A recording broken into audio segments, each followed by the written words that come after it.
தேவையானதாக இருக்கும். நம்முடைய தமிழ்நாடு தான் வந்து இன்னைக்கு உலக அளவில் பல்வேறு நாடுகள்ல இருந்து மருத்துவ சிகிச்சைக்காக ஒரு மருத்துவ தலைநகரமா இருக்குது சென்னை.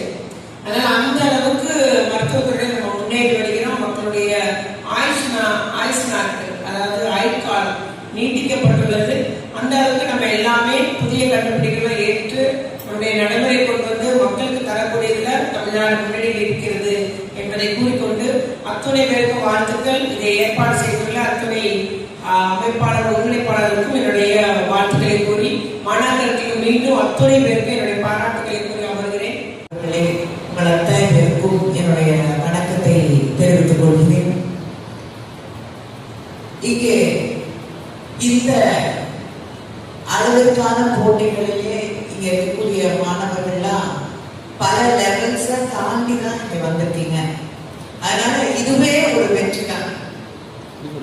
அதனால அத்தனை பேருக்கும் என்னுடைய வாழ்த்துக்களை நான் மீண்டும் தெரிவித்துக் கொள்கிறேன். ஒரு போட்டியில் கலந்து கொள்ளும் போது அதுல நம்முடைய எக்ஸ்பீரியன்ஸ் என்ன அப்படிங்கிறது ரொம்ப முக்கியமான விஷயம். ஏன்னா அதுல வெற்றி பெறுவது இல்லைன்னா அந்த வாய்ப்பு இந்த முறை நமக்கு கிடைக்காம போறது அப்படிங்கிறது ஒரு பெரிய விஷயம் கிடையாது.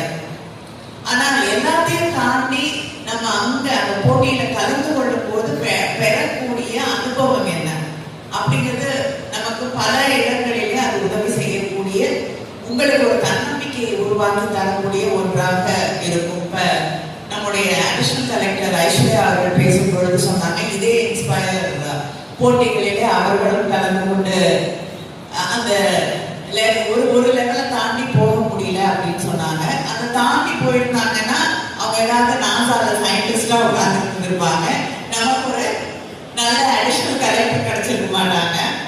அதனால ஒரு எக்ஸ்பீரியன்ஸ் இல்லைன்னா கிடைக்கலன்னா கூட இன்னொரு ஆப்ஷன் இருக்கு. So this is not the end of everything. இதே கல்லூரியில படித்து இங்கே வந்திருக்கக்கூடிய ஆர்த்தி இருக்காங்க. நாங்க தூத்துக்குடியில வந்து புத்தொழில் களம் அப்படின்னு ஒரு சோஷியல் ஆண்டர்பிரினர்ஷிப்கான ஒரு போட்டிகளை நடத்தினோம். அவங்க அதுல வெற்றி பெற்ற ஒருவர் 10 லட்சம் ரூபாய் வெற்றி பெற்றார்கள்.